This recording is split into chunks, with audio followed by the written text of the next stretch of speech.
Welcome back, Frederick. We're talking about New England, and we're about to take a little time out for an ideology moment with the American Revolution. Here's the thing back in England, back in the 1720s, two radical Tories. Now, what in the world is a radical Tory? Well, a Tory back then, the word is a Irish slang term for brigand, pirate, uh, because Tories were British Empire people who supported the crown pretty much in all cases. But these two guys, Trenchard and Gordon, they were radical Tories, and they thought the crown wasn't being run right, but they didn't blame the king. They blamed the ministers. Ministers are screwing things up. We get some of this stuff today, don't we? It's not the president, it's the people around the president, not letting him get the true message. That kind of thing. And to Trenchard and Gordon, all power is selfish and bad. So it's a problem. Now, you can see this in American political culture all the way down through. It happens a lot. So that kind of stuff gives the colonists who are unhappy with how they're being treated within the British Empire an ideology with which to criticize the British Empire for not giving them the full rights of Englishmen as they understood them at the time. The other thing that Trenchard and Gordon did was promote a lot of the idea that farmers were the best citizens. This would be taken up by Americans as well, particularly followers of Thomas Jefferson, James Madison, and the later Democratic Party, Democratic Republicans first. They also argued that a rough equality of subjects or citizens, if it's a republic, see, start to get into this kind of issue, that their virtue was dependent on them having a rough equality. If you let society slide too much into inequality, that virtue would not just spring from this. This is a deep idea in American history too, particularly within the Democratic Party, which is the oldest political party, dating back to Jefferson and Madison and those. All right, so nobody in Britain read Trenchard and Gordon or cared what they had to say, but colonists ate it up. So that's significant by itself. And when I say colonists ate it up, I don't mean like everybody's running around reading Trenchard and Gordon, but some people were. More people were doing that than kicking around Enlightenment ideals of universal rights and debating, David Hume, the Scottish philosopher, or Diderot, the French one, or things like that. Some people were, but you don't want to get like out over your skis talking about everybody on the street corners talking about Hume and Diderot. I don't think that's happened. But the Enlightenment ideals are there, and this story really, honestly, wouldn't have a whole lot of point to it other than as a sad object lesson without Enlightenment ideals. The United States was fortunate to have the Enlightenment going on right in the generation before or so. Otherwise, you basically got indigenous expulsion, slavery, and white supremacy. Not much to hang your hat on there. So let's get back to this Trenchard and Gordon stuff. These are the roots of things like libertarianism today. There should be virtually no government at all, and capitalism should just sort of organize everything, and it will do so fairly and wonderfully. This is a fantasy. It should be fairly obvious, but it has deep roots in American political culture that way as well. Okay, there's a gender aspect to this ideology. A loss of liberty within the British Empire would make independent males dependent. It'd make them like women, children, servants, slaves. people of color in general, wage laborers even. Wage laborers were looked way down on back then in the 18th century. An independent man was not a wage laborer. That concept gets invented and updated later into the breadwinner. But there was no such concept back then. If you were a wage laborer, you were not a full independent male. It stretches the imagination. You're not an artisan. You're not a farmer. You're not independent. All right. Most of what organized this kind of thinking had to do with the concept that there was virtue, and then over here there was corruption. And corruption was defined as using money to render others dependent. This is important because everybody's dependent. They're dependent on society, they're dependent on, and if they're not dependent right now, they will be eventually, or if they aren't now, they were before, something like that. And even then, there's no real autonomy from society in that sense. It's just a myth, a sort of fantasy. Yeah, so if corruption is defined as rendering others into dependency, that's going to be a real obstacle eventually to getting everybody to admit that everybody's dependent, since it's a collapse from masculinity into effeminacy, dark skinnedom, slavery, childhood, all that. Okay, I think you get the idea. So, the Trenchard and Gordon perspective, uh, which has a lot of overlap with classical liberalism in general, but let's not belabor the point. John Locke, those people. It leads to the idea that the British Empire is plotting to reduce American colonists to women, children, slaves, stuff like that. Catholic, mindless robots, remember that? Uh, that kind of atmosphere, this whole plot concept, takes hold of a lot of colonists. Not all, but it's there. And the flip side of that was the British Empire up at the head office were convinced that colonists were going to rebel and seek independence, when in fact this was not something virtually any colonists wanted to do at all. What they wanted to do was get their rights as Englishmen, as they understood them, established within the British Empire, uh, and to basically be in charge of their own taxation. Um, Most of this had very little to do with how high taxes were, or low taxes, or how much taxes people were paying.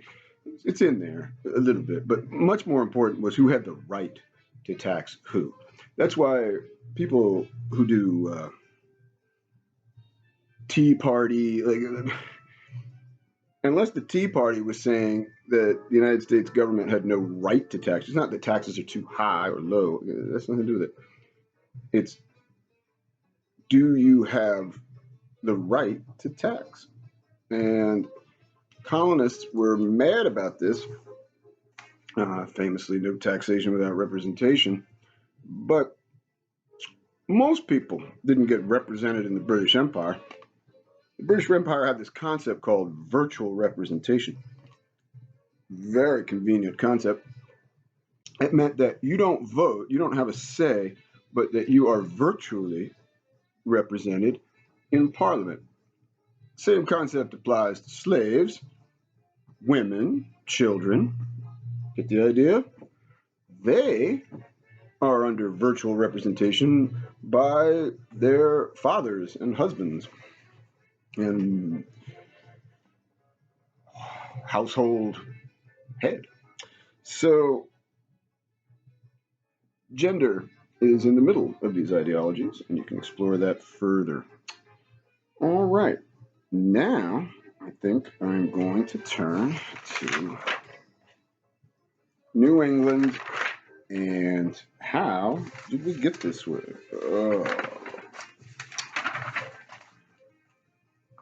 All right.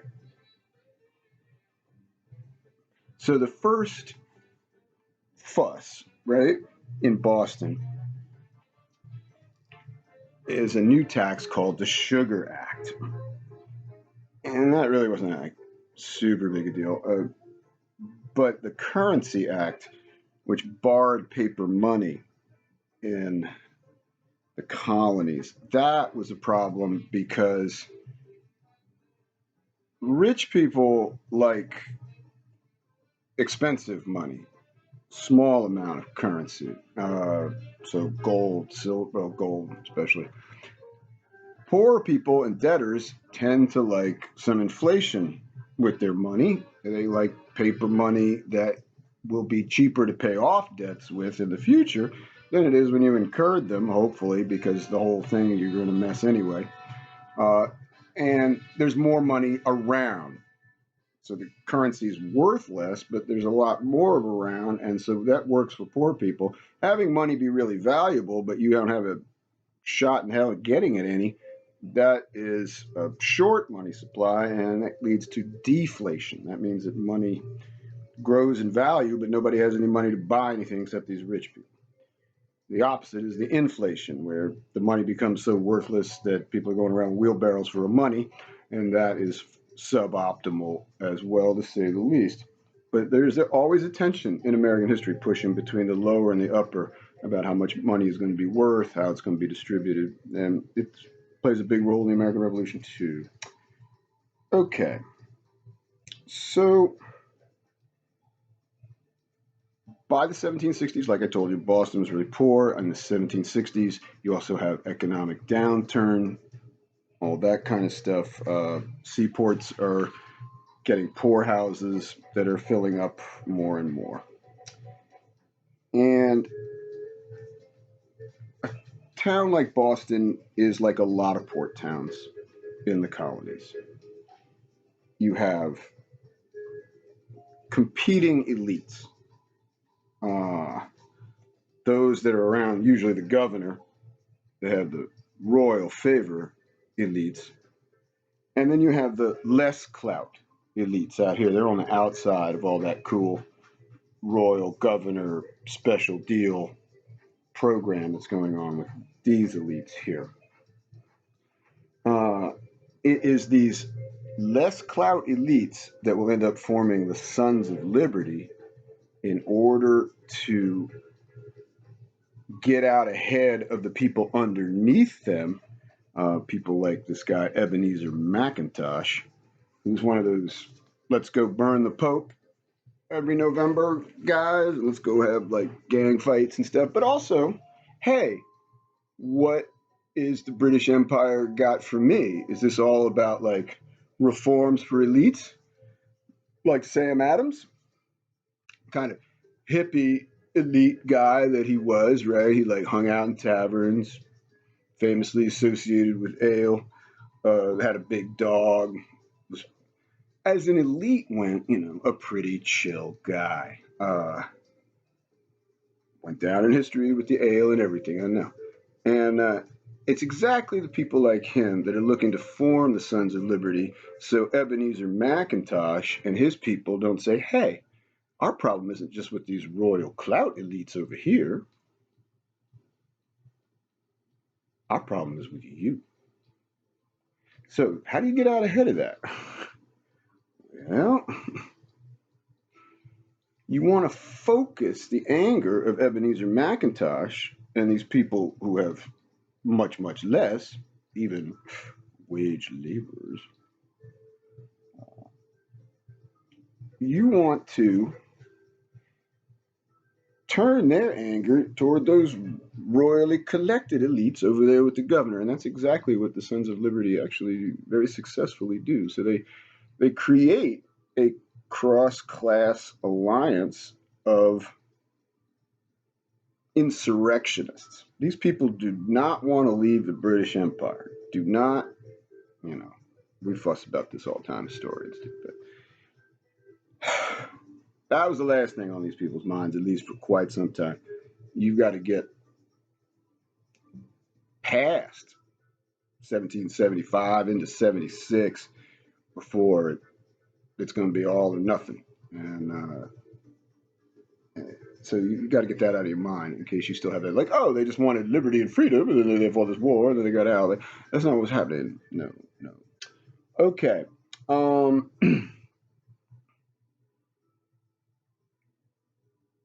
what did the Sons of Liberty and their lower class, rough and tumble, more extreme demanding Sons of Liberty rank and file, as it were, what did they want? Well, they didn't want representation in Parliament. They wanted to be able to levy taxes, control taxes within the colonies themselves, the Massachusetts specifically. Uh, Although these Sons of Liberty things, they start forming all over the place too. So it's not just here. Um, and lastly, they wanted the king to intervene. Here's your Trenchard and Gordon kind of stuff. The ministers have been bad. If only the king knew, it'd be like Chicken Little, like the sky is falling. And so Chicken Little and Turkey Lurkey. What was actually Chicken Little's solution to this? Do you ever remember? You ever follow the story all the way through? They're going to go to the king to get it fixed because the sky is falling. And that's kind of like your Trenchard and Gordon, Sons of Liberty types a lot there. Once the king finds out these ministers have been doing all this nasty stuff, they've been imposing taxes without the right to on us, king's going to show them. And this was all wrong too, but be all that as it may. Give you a couple more little ditties here. When Parliament announces the Stamp Act in 1765, 3,000 men in Boston went to the guy who's going to be the stamp collector. Stamps are like a tax. You had to buy a stamp along with your playing cards, anything, practically little things that you bought. So it was an annoying, regressive tax, supposedly because the British Empire had gone out of its way, which well, had, to defeat the French and Indians. And the colonists didn't seem to be particularly grateful, mutilated as they were by the whole experience. So 3,000 men in a mob, which back then, I mean, Boston was 15,000 people or so, and 1,000 of those were enslaved African Americans, which kind of sets the scene. These people know each other. Yeah, they go to Andrew Oliver's house, the potential stamp collector guy, and there's a mob of 3,000 people out there. And these Sons of Liberty mobs would do things like ride you out on a rail. They would tar and feather you and put you on a beam of wood and bounce you along on your genitals out of town with hot tar and feathers and internal injuries with it. This is not being ridden out of town on a rail, which is what that is. Not fun. They did Hillsborough paint jobs. The Earl of Hillsborough was one of the cabinet ministers for the British, and a Hillsborough paint job was you went to somebody's house who was going to be a stamp collector or some other sort of royal insider supporter person, and you smear their entire house with human feces. That's called a Hillsborough paint job. All right. So beyond Boston, the Stamp Act leads to a whole meeting of Sons of Liberty types in New York in the fall of 1765, and that gets called the Stamp Act Congress. After that winter of Hillsborough paint jobs and mobs, and the beginning of economic boycotts that Americans, and that's all kinds of Americans, but are going to enforce economic, they're going to buy British stuff. So all that's going on. Parliament repeals the Stamp Act. Like, all right, Okay, sorry about that. But what they're really interested in isn't the money. I mean, they want the money. It's the British Empire. Uh, but it's more important to them to maintain the principle of sovereignty, that they have the right to tax in their own empire. Thank you very much. And so they passed the Declaratory Act instead of the Stamp Act. And it just asserts the sovereignty of Parliament over the colonies. It's the same act that they asserted over Ireland in 1720. So, what led to the repeal of the Stamp Act in towns, port cities like Boston, with Boston foremost? Uh, it was articulate protest resolutions by elites. Ho ho, right? Uh, Second, violent intimidation by mobs. And third, economic boycotts. Americans misunderstood this. They thought it was just the economic boycotts, but it wasn't. But we'll leave that aside for the moment. So the central question for these outsider elites, like Sam Adams, our hippie elite guy, how to get what you want from this insurrection from the British Empire without starting a class warfare where you're going to be on the same side with your royalist elite buddies, non-buddies. Okay? That's a serious question. So, take a couple steps. First, discredit Mackintosh. Remember him? He's the guy who's speaking up for those guys that have little to nothing. What are they going to get out of the American Revolution? Well, let's don't let them get too much, or we're going to have class warfare. So, Mackintosh gets put in debtor's jail in 1770. You and your Pope roasting buddies and all that can think about that for a second, because the Adamses and the Hancocks and the merchants and all these kind of people that are jazzed up about the insurrection, we're running the deal, not you, Mackintosh. You're off in debtor's prison. The Sons of Liberty themselves are an organization designed to minimize the chance of class insurrection happening around them. And one has to say, they do a pretty darn good job of this.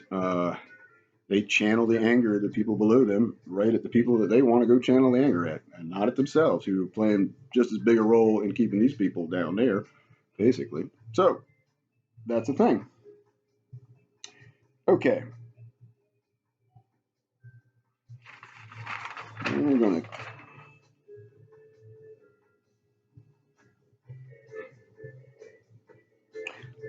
one thing this period did, I'm going to add a couple things, I'm going to stop. This, as it might sound, promoted a more participatory political culture. You don't just sit back and let Parliament do its things, and you've got virtual representation, and as long as, the Empire is doing rum, slaves, molasses, wheat, iron, chains, ships, Native American expulsion, although ease off on that once you've secured the French Empire stuff in North America. Sure. Well,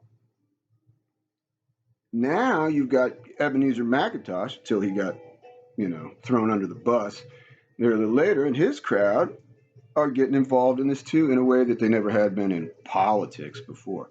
Now you have people out in the streets. It's a politics of the streets. Whose streets? Our streets. All that kind of stuff. Right? It's happening. Okay. Having said that, it's actually a little more complicated than that. It's not all like insurrectionists out in the streets and royalists up here, and then the Sons of Liberty elites here. That configuration changes as we move around a little bit, and I'll explain that later, especially as you get down to the Carolinas and elsewhere in the South. But let's leave that be for the moment. Here's a quote from Alan Taylor, whose great book I've showed you before. This one, American Revolutions, A Continental History, 1750 to 1804. Those dates are significant there. We'll talk about it at the point. Um, he said, in the name of liberty, patriots suppressed free speech, broke into private mail, and terrorized their critics. That sounds like things that we're having debates about right now today, as descendants of all this, politically and culturally.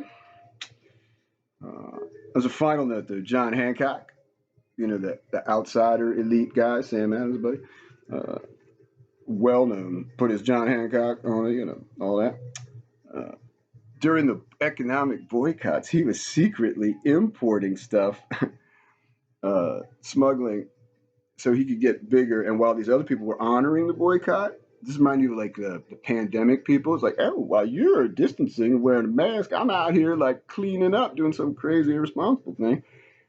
Hancock was using the time to drive his competitors out of business who were adhering to the boycott. So that helps when you're in the driver's seat of the Sons of Liberty program a little bit, and you've got quite a bit of money like Mr. Hancock did. And we're going to leave it at that for the moment. We're going to take time out before we get actually to open warfare. See you next time.